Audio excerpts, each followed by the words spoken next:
T20 world cup 2022 का रोमांच कम होने का नाम नहीं ले रहा। जहां एक तरफ रविवार को भारत पाकिस्तान मैच ने रोमांच की एक नई परिभाषा लिखी और सैकड़ों करोड़ों लोगों को एक बार फिर से क्रिकेट देखने पर मजबूर कर दिया, वहीं आज साउथ अफ्रीका ने बांग्लादेश को 104 रनों से हराकर इस T20 विश्व कप में सबसे ज्यादा रनों से हराने का रिकॉर्ड भी बनाया है। जहां साउथ अफ्रीका की टीम 20 ओवर में 5 विकेट पर 205 रन बनाई, इसके जवाब में बांग्लादेश की टीम महज 101 रन ही बना पाई। लेकिन आज इस वीडियो में बात उन तमाम खिलाड़ियों की जिसने लगाए हैं T20 विश्व कप में शतक। साउथ अफ्रीका और बांग्लादेश के बीच हुए इस मैच में एक और शतक लगा जो T20 विश्व कप का 10वां शतक था और इस T20 वर्ल्ड कप का पहला शतक, और उस खिलाड़ी का नाम है रायली रूसो। जी हाँ, रायली रूसो वो खिलाड़ी बन गए हैं जिसने इस T20 वर्ल्ड कप का पहला शतक लगाए हैं। रूसो ने मैच 56 गेंदों पर 109 रनों की पारी खेली, जिसमें 7 चौके और 8 छक्के शामिल थे।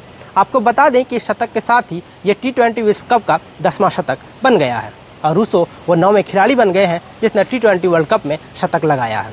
इससे पहले ये कारनामा वेस्टइंडीज के क्रिस गेल, अपने देश भारत के सुरेश रैना, श्रीलंका के महिला जयवर्धने, न्यूजीलैंड के ब्रेंडन मैक्यूलम, इंग्लैंड के एलेक्स हेल्स, पाकिस्तान के अहमद शहजाद, बांग्लादेश के तमीम इकबाल और इंग्लैंड के जॉस बटलर ने इस T20 विश्व कप में शतक लगा चुके हैं। इन तमाम खिलाड़ियों में सिर्फ क्रिस गेल वो खिलाड़ी हैं जिसने अब तक T20 विश्व कप में 2 शतक लगाए हैं। इस वीडियो में इतना ही। बाकी खेल से जुड़ी और T20 वर्ल्ड कप से जुड़ी तमाम अपडेट के लिए बने रहे मेरे साथ और देखते रहे जी मीडिया का डिजिटल प्लेटफॉर्म। धन्यवाद।